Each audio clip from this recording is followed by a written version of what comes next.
My name is Quintessence, and I'm going to be talking about diversity in development, right? So, hopping right into it, why do we hire people, right? We put a job rec online, and we say, we need rockstar AWS Python automation extraordinaire. And then a group of people that we do not know self-select themselves and apply online and say to themselves, this company seems sane, so I'm going to send them my resume. And then we say, hey, we're going to technical review you. And after all that goes hopefully well, what do we actually talk about, right? Because when they've submitted their resume to us, we already kind of expect that they have read the requirements. And so they probably are close to AWS Rockstar Python Automation Extraordinaire.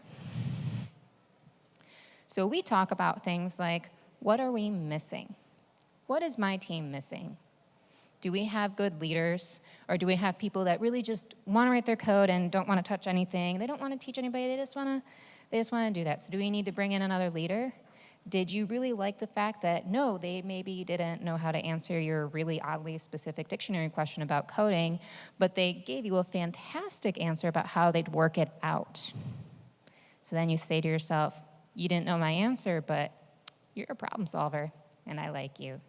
So when we're talking about hiring people, we're not just talking about their technical skills, even though we attend a bunch of technical talks and learn a bunch of technical things, because we're engineers. We talk about the soft skills. We talk about the personality traits. We talk basically about everything else. And this is all based on our perception. We perceive, based on the snapshots in time that we've talked to this unknown human, what diversity they bring to us. The skills gap, as I mentioned, that they bring to us that we do not perceive that we have. And it might not even be the stuff I already mentioned about leadership and whatnot. Let's say that I'm working at slowly starting startup, and I'm like, it'd be great. Business in Asia. You know what we don't have? Anyone who speaks Mandarin. So you might put that on your job rec too, and that has nothing to do with AWS Python Extraordinaire.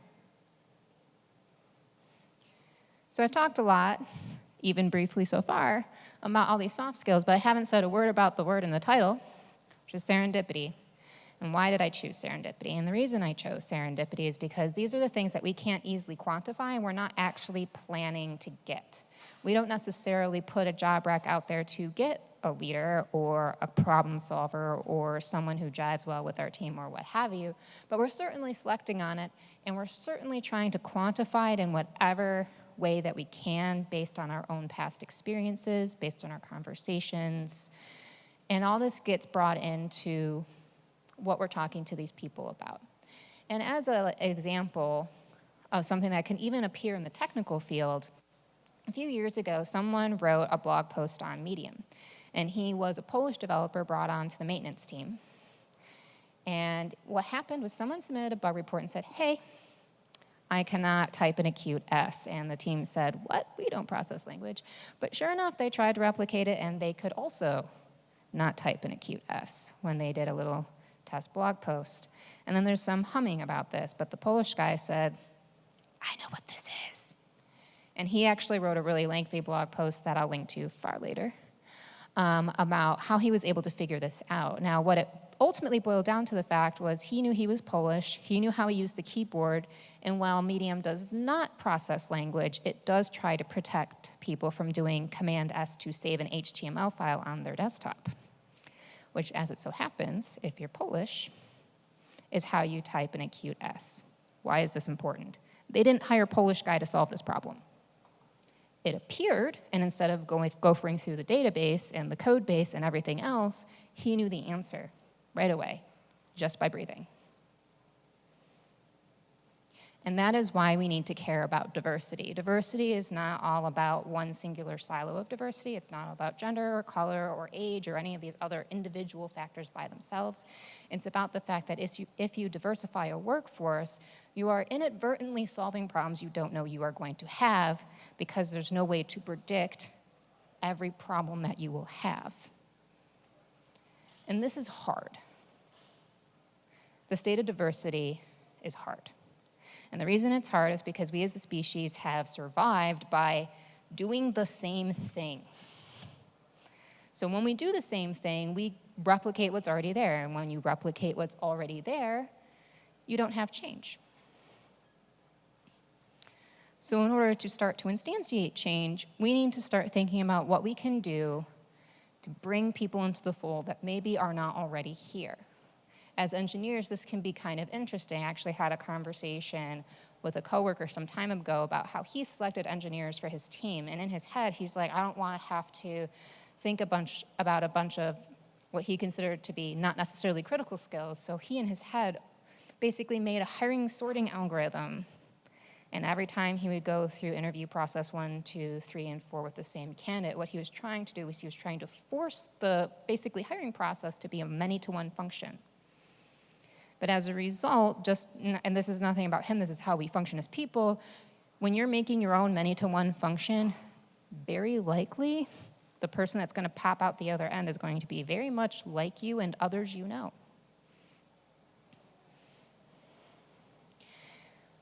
As we mold our life experiences into our hiring processes, we kind of need to disrupt this process.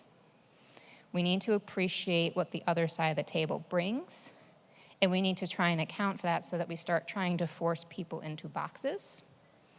And we also need to understand what's going to happen when we talk to these people. And as an example about how this can be brought in, let's say a current employer who's a male doesn't understand why a female on his team doesn't voice her ideas. He, in his background, has had someone who kind of retained all of his ideas, a false notion of job security, and that really frustrated him. But on her end, she had had all of her ideas dismissed at her previous job. And so you have two people approaching the same problem from different mindsets, yielding conflict. What does this tell you the most important thing about diversity change is? That we need to change our mindset about how we're approaching the problem. And because this is super important, we're going to say it again with emphasis. Mindset matters. When you approach the problem of why isn't my employee talking to me within your own head, and you're just like, she's hoarding her ideas just like that other guy, Joe, then you're going to talk to her like she's Joe. But she's not Joe. She's Jane. And when you approach the problem from this mindset where you bring all your baggage with you, you're going to kind of, poison's a hard word, but you're going to make it very rough to get that person to open up to you, to work with you, and explain to you why they're actually having this problem communicating their ideas to you. If you instead shift your mindset from, this person is a problem I need to solve, like she's a line of code, and instead, this person is having a problem that I need to solve, you are going to have a very different experience. So that's what we're going to be talking about now. We're going to be talking about shifting mindsets in common ways that people are giving back to the community or trying to, but maybe we can do it just a little different. What I mean by rescue is not about Rapunzel and the tower climbing up the hair. What I mean by rescue is the different mindset between what happens when, to be blunt, a white male asks a problem and a non-white male asks a problem. And you might think to yourself, I'm well-intentioned and I answered questions, and you're probably right. But you might not realize how you're answering the question. As an example, when I was hired as a junior cloud engineer some years ago, I noticed when I asked a question, the mentor panel would give me an answer like, here, let me show you. Excellent. And then a male peer would ask a question. It was, let me show you how to look this up. Let me see your results. Now, both of these things did ultimately yield a result of a person learning a thing, but when you think about why do there seem to be different types of engineer, proactive versus reactive, you can see how a long-term coaching style of let me show you so you can replicate this versus let me show you how to innovate yields two very different types of people. This is something that I see kind of catch on, and it kind of piggybacks on the whole coaching, not rescuing thing, because then the next thing is, well, I don't want to just hand out the stuff that I have. resource guarding. I don't want to just give things away. No one's asking you to give things away. But there's a difference between sharing whatever power and authority you have and just handing it to someone like, you know what, diversity is important to us, and you're a girl. Yes, thank you for noticing. That's not quite what we're trying to do here. We're trying to say, okay, so I'm a person who has a position of influence and who's well-networked, and I'm like, you know what, I need to take on a mentee. You know what would be great is if I found someone who's innovative and introduce them to other people that I know, or introduce them to problems that I know from my life experience are important to the industry that this person happens to be interested in. And what I am doing in this is I'm handing them up, like giving them a hand up, rather than handing out the things that I have. So I'm helping bringing them to the point where they can then say, oh, now I know things. Now I have a network. Now I have problems I can solve. The easiest way to communicate this one, how many people have been told to read the manual? I think about half of you are lying to me. Either that or you need food. You have people who at some point, at least once in their career, where you go up and you're like, I'm not sure how to do this, let me ask a question, and the response is, did you read the manual? And that's unfortunate. And it's not all about the manual, but again, excellent example.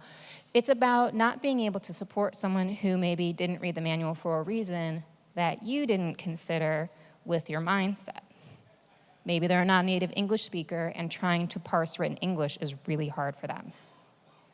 Maybe their learning style is such that they learn better by doing rather than reading.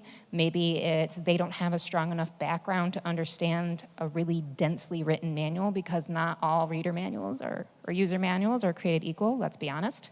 So when you just kind of send someone to the reference materials, you're expecting a lot. You're expecting them to speak your language, read your language, and have your level of expertise so that they can parse the manual just as well as you can.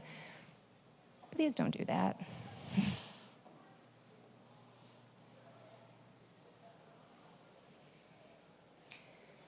Another way to help bring people into the fold is what is called reciprocal mentorship. Anyone ever try this or know what this is?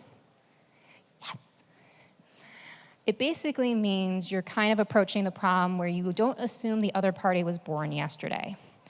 As an example, I actually run a nonprofit, or worked at a nonprofit in Buffalo that focuses on helping underrepresented minorities come into tech. And this is something that we actually do. I do not assume that my mentee knows nothing.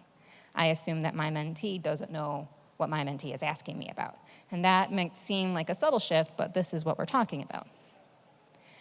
The difference is when we noticed on our leadership panel that we really needed someone who could task manage like a fiend, we found someone who could task manage like a fiend.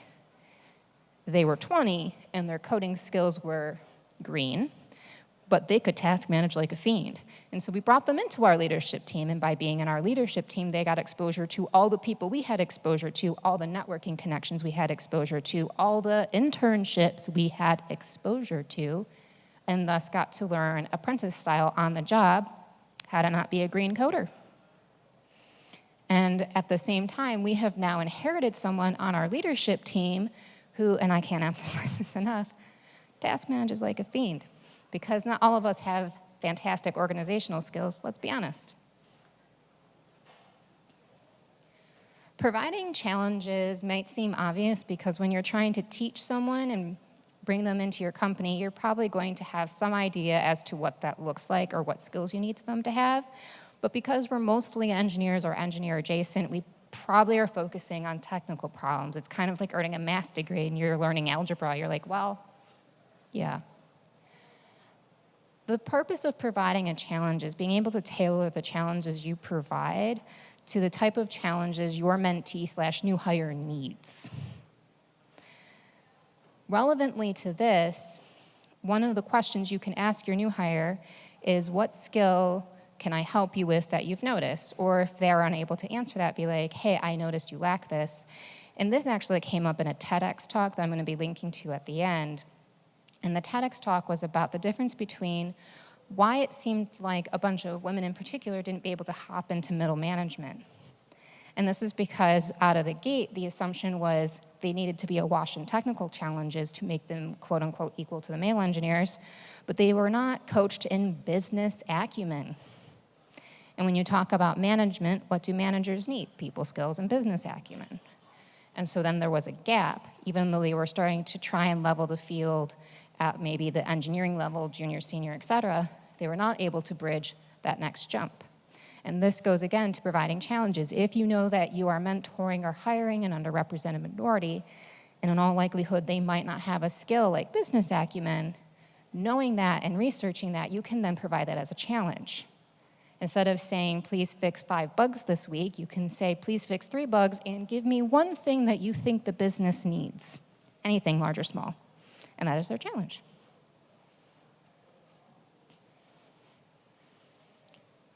And all of this is basically amping up to build resilience, because when we talk about diversity right now, diversity is very fragile. And by fragile, I mean you still have people making jokes about, for example, the Me Too movement. And now people are like, oh, Me Too. And guys are like, oh, does that mean we can't talk to girls now? I think it means we can't talk now. It's fun to be confused about that, in the words of Rachel Parrish.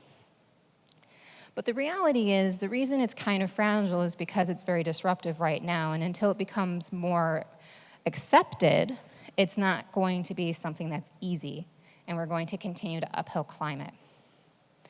And this goes into things like when you notice that someone in your meeting room has voiced an idea, and the rest of the room just keeps driving by like it never happened. That's fun. And then you, using your position of seniority or position or whatever, say, hey, so-and-so said a thing. You might echo chamber it. And this goes back to coaching, not rescuing. You don't want to rescue this person. They don't need that. But they might need you to echo their voice so that you, as the heard voice, hear and give credit to the idea that was positive that might be helpful.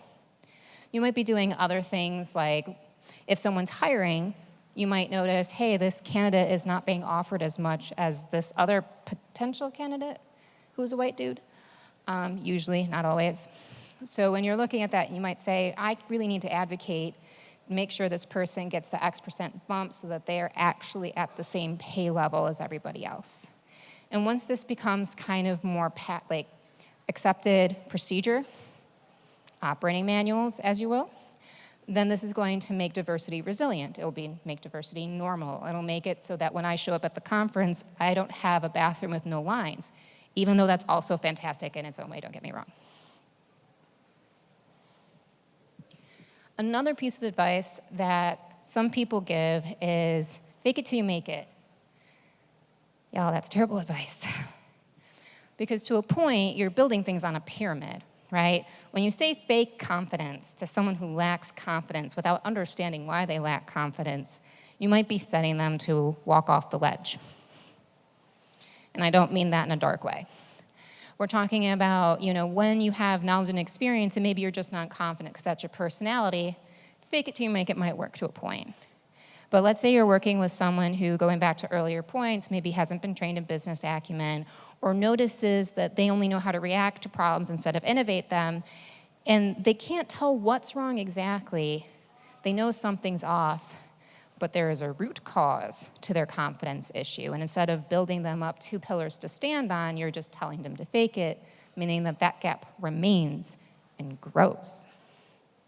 So when you're training your new hires, your mentees, over time as they graduate into junior and more senior levels, make sure that you're actually building out knowledge and experience underneath them while you're telling them to instill confidence, because unsurprisingly, someone who's both knowledgeable and experienced probably doesn't need to fake it that much.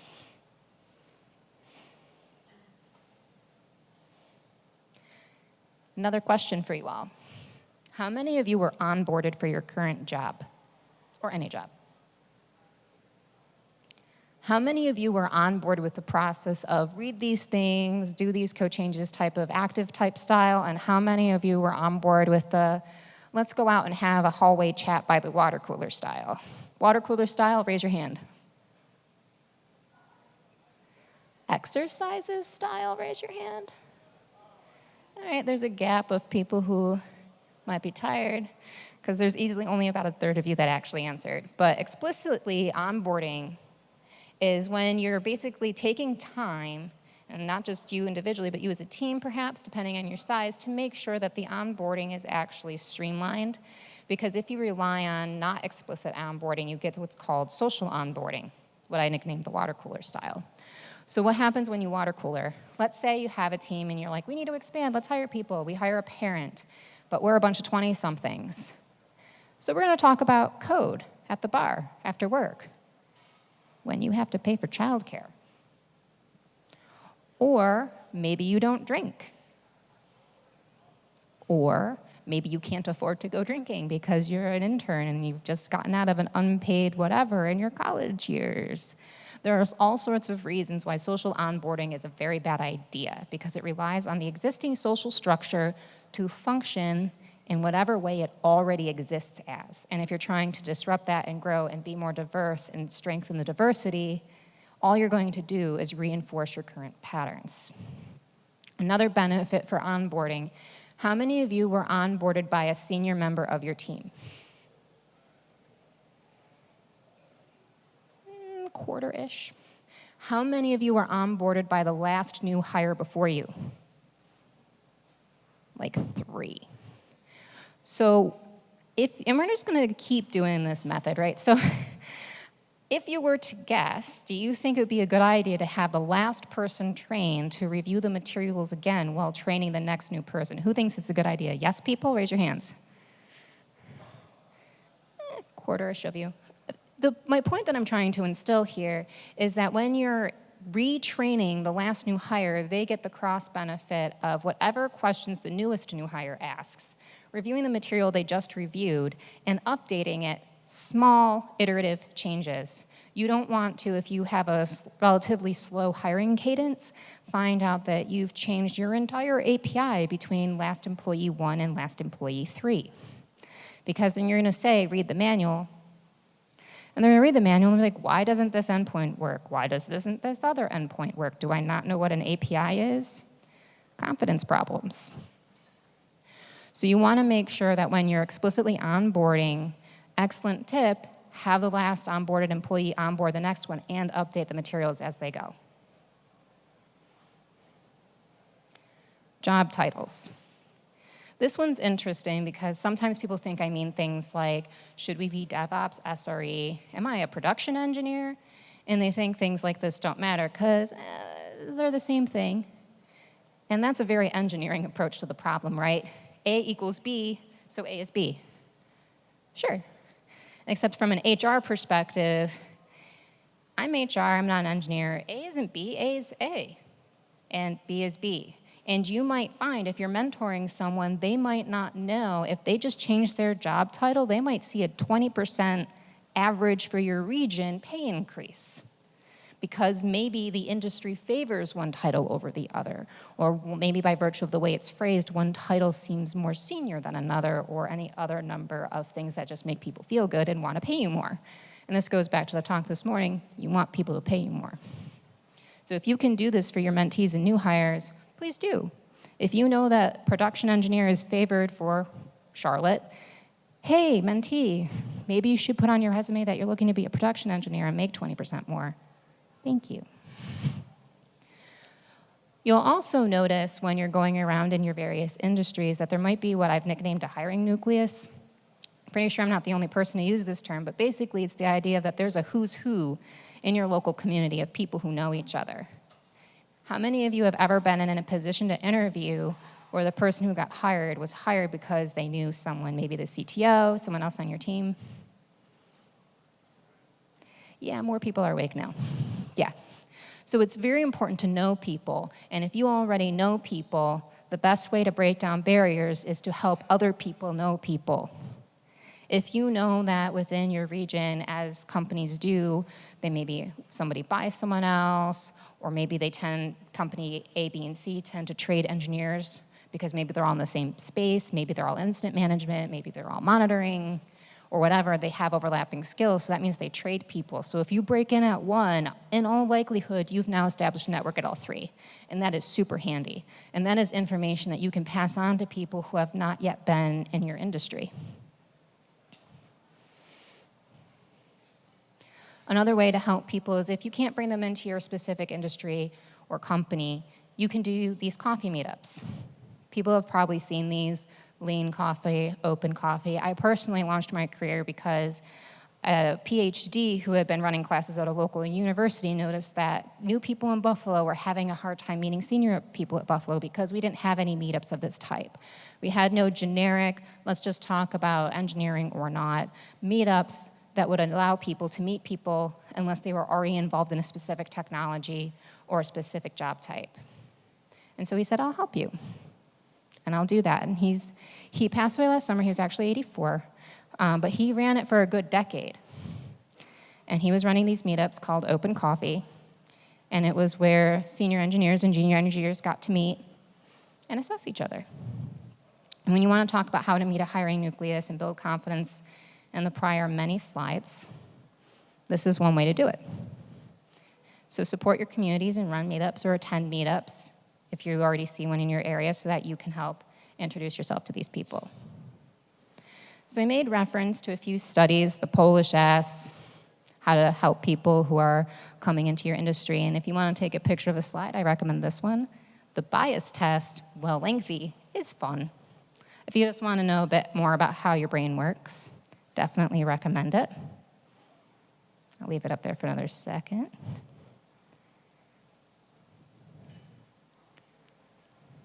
Excellent. And so my name is Quintessence. I'm at Logs.io. I also happen to work as a mentor in the Niagara Falls area. And if anyone wants to ask me anything or find me after, please do. I'm open to any and all questions, and I also enjoy talking about security lately if you want to talk about security and protection for an unrelated talk I'm also building. Thank you.